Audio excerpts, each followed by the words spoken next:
Hi friends ടൂറോട്ടിപ്പോൾ ഈ റെയിൽവേയിൽ പോയിരുന്നു. നല്ല ക്യൂട്ടായിട്ട് ഈ കളർ ഫോട്ടോകളിൽ ഈ സാരി ഇങ്ങനെ കൈ ഇടുപ്പിൽ വെച്ചിട്ടുണ്ടായിരുന്നു. ഈ സാരി എടുത്ത് മീറ്റർ നല്ല ക്യൂട്ടായിട്ട് പോയ റെയിലിൽ ഹീറോയിൻ്റെ മുമ്പിൽ റെഡി ഉണ്ടാക്കാൻ തുടങ്ങിയായിരുന്നു.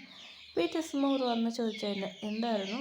ഒന്നുമില്ല അപ്പാ, നമ്മളിപ്പോൾ ഷോപ്പിംഗ് പോവാണ്, ഞങ്ങൾ മുകൾ വരുമ്പോൾ ലേറ്റാവും. മമ്മി പറയുന്നു എപ്പോൾ ബർത്ത്ഡേ ആഘോഷിക്കുക, ഇപ്പോൾ ഒന്നുമില്ല, അത് സർപ്രൈസ് ആയിട്ടിരിക്കട്ടെ. അവൾ പോകുമ്പോൾ നമ്മളിപ്പോൾ ഗിഫ്റ്റ് എടുക്കാൻ പോകാമെന്ന്. പി ടി എസ് മെമ്പർ ഷോക്കായി. ഗിഫ്റ്റ് എടുക്കാനാണ്, അപ്പോൾ ഞങ്ങൾ കൂടെ വരാമായിരുന്നു. ശരി ഇപ്പം എന്നെ പി ടി എസ് മെമ്പർ കൂടെ വന്നു. ബർത്ത്ഡേ കാലം ഗിഫ്റ്റ് അവർ മേങ്ങായിരുന്നു ഹീറോയ്ക്ക്. അതിന് പി ടി എസ് മെമ്പർ വീട്ടിൽ വന്നിരുന്നു. ഹീറോമാരോട് പറയാൻ തുടങ്ങി, നിങ്ങൾ മുകളിൽ പോയിക്കും മറിഞ്ഞിരുന്നു. ഹീറോയി വന്ന് ടയർഡായിട്ട്. മോം എന്താ ടീ? മോം ഞാൻ കിടക്കാം. ശരി ഇപ്പം എത്ര മണി? 11 മണിയായിരുന്നു. ഹീറോയി പോയി കിടന്നു. അയ്യോ ഡ്രസ്സ് ടയർഡായി. അങ്ങനെ കിടന്നുറങ്ങി. 12 മണി ടോമൻ ഹീറോയി ചോക്കടിച്ചു. അമ്മ എന്താ ചെയ്യുന്നത്? Happy birthday to you. എന്നെ പാട്ട് പാടിയാൽ തുടങ്ങി. ഹീറോയ്ക്ക് ഷാക്ക് പാട്ട് പാടുന്നതിന് കണ്ണ് ചുമ്മി താഴെ അമ്മ കൈ പിടിച്ചെടുത്തിട്ട് വന്നു. സർപ്രൈസ്. ഹീറോയ്ക്ക് ഷാക്കായി. മോം എന്താ വാവ് ഡാൻസ് മോമ്മി. താങ്ക് യു എന്ന് പറയണ്ട പ്രിൻസസ്. അങ്ങനെ ഹീറോയി ഭയങ്കര ഹാപ്പി ആയിരുന്നു. ഹീറോയ്ക്ക് ഭയങ്കര ഹാപ്പി ആയിരുന്നു, എൻജോയ് ചെയ്യാൻ തുടങ്ങി. അതായത് പി ടി എസ് മെമ്പർ പാട്ട് പാടി വന്നു. ഹീറോയ്ക്ക് ഷാക്ക്. ഇവർക്കറിയാം ഗിഫ്റ്റ്. ഹീറോയുടെ ഫ്രണ്ടും കൂടെ വന്നായിരുന്നു. ഫ്രണ്ട് ഗിഫ്റ്റും കൊടുത്തു. Wow thank you. ബാക്കി വേഴ്സ് പി ടി എസ് മെമ്പർ ഷോക്കായിരുന്നു ഓൾറെഡി നോക്കിയത്. അതുകൊണ്ട് ഫ്രണ്ട്സിൽ പറയുന്നു ഹീറോയുടെ ജോലിയായിരുന്നു. അണ്ണൻ വന്നു ജംപ് ചെയ്ത്. അത് ഹീറോയിൻ്റെ ജംപ് ചെയ്ത് ഹീറോയിൻ മേലായിരുന്നു. അത് ഹീറോയിൻ അണ്ണൻ കുഞ്ഞി അങ്ങനെ ജംപ് ചെയ്തു. അതെ ഹീറോയിൻ്റെ അടുത്തുണ്ടായിരുന്നു, ഫ്രണ്ടിന് മുന്നിലായിരുന്നു. അങ്ങനെ ഹീറോയിൻ മേലെ ജംപ് ചെയ്തു. അങ്ങനെ ഹീറോയിനെ ടച്ച് ചെയ്തായിരുന്നു. ഇത് ജേഹബ് നോക്കിയായിരുന്നു, ശ്രദ്ധിച്ചായിരുന്നു. ജേഹബ് ഷാക്ക്. എന്ത് ഇതാ? ഇത് ഷുഗർ. എന്താടാ അണ്ണൻ കുഞ്ഞി, എന്താടാ ഇത്? അതാ ഹോബി. ഒന്നും ഉണ്ടാത്തിട്ടാ നിന്നെ അതിൽ ചെറിയൊരു മീൻ ചെയ്തല്ലേ പൊടാ. എല്ലാവരും നോക്കാൻ തുടങ്ങി. ഹീറോയിന് കാത്തിരുന്ന് കട്ടത്ത് പച്ചക്ക അതൊക്കെ അടിച്ച്. ഇതിടെ എല്ലാവരും ഷാക്കായി. ഈ അണ്ണനാണ് ഒരു മാതിരിയുള്ളത് എന്നെല്ലാം ശ്രദ്ധിച്ചായിരുന്നു. സാർ ഈ അണ്ണൻ എന്താ അങ്കിളെന്ന് വിളിച്ചോ യുങ്കി. അങ്കിൾ ഈ അണ്ണൻ എന്താ ഇവളെ കൂടെ വെട്ടുന്നത്? ഇല്ല, അത് ഇവളെ ഗ്രാൻഡ് ഫാ ഗിഫ്റ്റായി കൊടുത്ത. ഇവളെ കൂടെ ഒട്ടു, ഇവളെ കൂടെ ഫുഡ് കഴിക്കും, ഇവളെ കൂടെ കോളേജിൽ പോവും. ഇതിട്ടില്ല ആറമുക്ക് ഷോക്ക്. എന്ത് പഠിക്കാൻ കോളേജിൽ പോകുന്നു? ആറമുക്ക് ചിരിക്കായിരുന്നു. ഇല്ല, അത് ഇവളെ കൂടെ ഒന്ന് ഒട്ട. അങ്ങനെയായിട്ട് പറഞ്ഞായിരുന്നു. എല്ലാവരും ചിരിച്ച് ഫുഡ് കഴിക്കായിരുന്നു. പാർട്ടിയായിരുന്നു. ഹീറോയ്ക്ക് ഭയങ്കര ഹാപ്പി ആയിരുന്നു. അണ്ണൻ കുഞ്ഞ് കുറ്റിയൊരു ഗിഫ്റ്റ് അത് കൊടുന്ന് ഹീറോയ്ക്ക് കൊടുത്തു. ഓ നീയും എനിക്ക് ഗിഫ്റ്റ് തരുമോ? ഡാൻസ് ആണ് കുഞ്ഞി എന്ന് പറഞ്ഞു. അവൻ തളാട്ടായിരുന്നു, സംസാരിച്ചില്ല. സംസാരിച്ചാൽ കണ്ടുപിടിക്കുമെന്ന് പറഞ്ഞ് അത് വായി തുറന്നില്ല. അങ്ങനെ കിക്കിന്ന് പറഞ്ഞു. ഹീറോയെ തുറന്നു നോക്കി. അതിൽ ഹീറോയ്ക്ക് പറഞ്ഞ ഒരു മാജിക് ഹീറോയ്ക്ക് മനസ്സിലാകുന്ന മാതിരി മാജിക് യൂസ് ചെയ്തു. ഹീറോയിൻ മമ്മിക്ക് പീറ്റേഴ്സുമാർക്ക് ഒന്നും മനസ്സിലായില്ലായിരുന്നു. ബാക്കി മമ്മീസ്ക്ക് മനസ്സിലായി, അത് ഹീറോമാർക്ക് ഒന്നും മനസ്സിലായി. ഹീറോയി തുറന്നു നോക്കൂ, ഗിഫ്റ്റ് തുറന്നു ഷാക്കായി.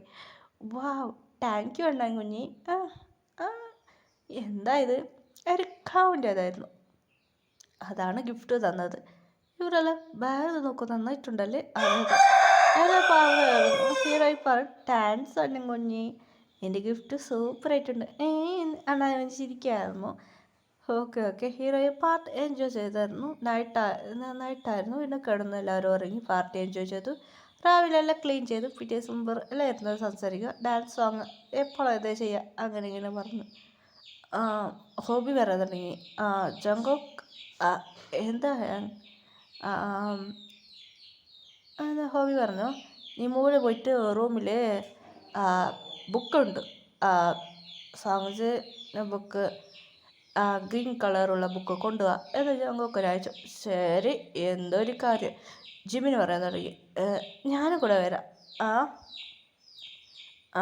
ഞാനേ പോയിട്ട് വരാം. അത് ജങ്കോക്ക് വല്ല ആളാക്കി വരാൻ തുടങ്ങി. ഹീറോയിൻ്റെ റൂം തുറന്നിട്ടുണ്ട്. എന്താ റൂം തുറന്നിട്ടുണ്ടോ? ജങ്കോക്ക് കേൾക്കി നോക്കി. ഹീറോയിൻ എല്ലാം ഉറങ്ങായിരുന്നു. ഹീറോയിനെ ഇടുപ്പിൽ ഇരുന്നിട്ട് നന്നായി അണ്ണാൻ കുഞ്ഞ് ഉറങ്ങായിരുന്നു. ഇത് കേട്ട ജങ്കോക്ക് ഷാക്ക്. ഇതെന്ത് സംഭവം? ജിമ്മിന് വന്നു. എന്താ ഇവൻ നോക്കുന്നത്? ജിമ്മിനൊക്കെ ഷാക്ക്. ഇത് ചങ്കുക്ക് ജിമ്മിന് എന്താ ചെയ്ത് ജിമ്മേൻ എന്ന് പറഞ്ഞ് നോക്കി ഷാക്കായി. ഇത് ഫോട്ടോ എടുക്കുക. അങ്ങനെ ചങ്കുക്ക് ഒരു ടിക്ക് അറിയാതെ മാതിരി ഫോട്ടോ എടുത്തു. അവിടുന്ന് വന്നു. ബാക്കി മെമ്പേഴ്സ് കഴിച്ചു. ബാക്കി ഷാക്കായി. ഇട്ട് നോക്കൂ. അങ്ങനെ പറഞ്ഞു. ഇങ്ങനെ ആറും പറഞ്ഞു ഇങ്ങനെ അറിയാത്ത ഫോട്ടോ എടുക്കെങ്കിൽ അത് ഇട്ടാക്കണം. അങ്ങനെ എല്ലാവരും ഇട്ടാക്കിയായിരുന്നു. ചങ്കുക്ക് പത്രത്തിൽ ഇട്ടാക്കില്ലായിരുന്നു. ചങ്കുക്ക് ഹീറോയിന് ഒത്തിരി ഇഷ്ടപ്പെടാതാണ്. ബാക്കി മെമ്പേഴ്സ് കുറച്ച് പിടിച്ചായിരുന്നു. കൂടുതൽ ഇഷ്ടപ്പെട്ടായിരുന്നു ഹീറോയിന് ഫസ്റ്റ് ടൈമിൽ കണ്ടവിന്. ഡേസിങ്ങിന് പോകാൻ തുടങ്ങി. സോങ് ഡാൻസ് എല്ലാം അങ്ങനെയായിട്ട് പീറ്റേഴ്സ് മെമ്പർക്ക് എങ്ങനെ കൊറിയൊക്കെ പോകാൻ ചെയ്യാൻ വന്നു. അങ്ങനെ ജങ്കുക്ക് പീറ്റേഴ്സ് എല്ലാവർക്കും ഇഷ്ടപ്പെട്ടായിരുന്നു.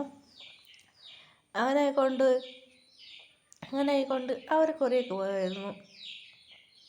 അപ്പോൾ അവർക്ക് ഫ്രീ ടൈം കിട്ടിയായിരുന്നു. സോങ്സ് എല്ലാം കഴിഞ്ഞായിരുന്നു. വന്ന് ചുമ്മാ അവർ വീട്ടിലൊക്കെ വന്നതായിരുന്നു. അവരെ വിളിച്ചായിരുന്നു. അവരോട് കൂടുതൽ സംസാരിച്ചു കഴിഞ്ഞു. അവർക്ക് കഴിഞ്ഞു എനിക്ക് ഇന്ത്യയൊക്കെ പോകണം എന്ന് പറഞ്ഞു. അവർ അറിയാതെ അവിടുന്ന് മുങ്ങി ഇന്ത്യയൊക്കെ വന്നു വീണ്ടും. അങ്ങനെ ഹീറോയുടെ ഡാഡിയോട് പറഞ്ഞായിരുന്നു, ഓ നിങ്ങൾ വീണ്ടും വന്ന അതല്ല നിങ്ങൾക്ക് കുറച്ച് ഇന്ത്യയെ കാണാൻ ഭയങ്കര ആഗ്രഹമുണ്ട് അങ്ങനെ വന്നതാന്ന് പറഞ്ഞു വീട്ടിൽ മെമ്പർ. ശരി ഓക്കെ നിങ്ങൾ ഇവിടെ നിന്ന് താമസിച്ചോ എന്ന് പറഞ്ഞായിരുന്നു. ഹീറോയി കോളേജിലേക്ക് പോകുമായിരുന്നു. ഹീറോയിനെ ഒറ്റ ഇഷ്ടപ്പെട്ടായിരുന്നു. അവർക്ക് 7 ഹീറോയിനെ പിടിക്കൂ. Heroine daddy കണ്ടുപിടിച്ചായിരുന്നു. ശരി ചോക്കി പിന്നെ നോക്കിക്കോളാമെന്ന് ഹീറോയിൻ ഡാഡി മുണ്ടാതിരുന്നു. അങ്ങനെ ഒരു രാഹുൽ പറഞ്ഞ ചക്കരയ്ക്ക് എത്തി. എനിക്കിന്നൊരു ഇഷ്ടമാണ് അങ്ങനെ പറഞ്ഞു. കീർത്തി സമ്മതിച്ചില്ലായിരുന്നു. അങ്ങനെ കീർത്തി കോളേജ് എല്ലാം റെഡിയാക്കി വെച്ചായിരുന്നു. അതെ എത്തിയാണ് അവന് പ്ലാൻ ചെയ്ത് മതി കീർത്തിനെ എങ്ങനെ മാരേജ് കഴിക്കണം എന്ന് കീർത്തിനെ കിഡ്നാപ്പ് ചെയ്തു. ഇത് ഹോബി നോക്കിയിരുന്നു. ഹീറോയിൻ ഡാഡിയുടെ ഡ്രൈവർ ഉണ്ടായിരുന്നു. ഡ്രൈവറുടെ വണ്ടി കേട്ട് ഇവൻ ഹോബി പറഞ്ഞു. ബാക്കി മെമ്പേഴ്സോട് പറഞ്ഞു ലൊക്കേഷൻ ഞാൻ അയക്കാമെന്ന് പറഞ്ഞു. ബാക്കി മെമ്പേഴ്സ് വണ്ടി എടുത്തുകൊണ്ട് ഹീറോയിനെ രക്ഷിക്കാൻ വന്നു.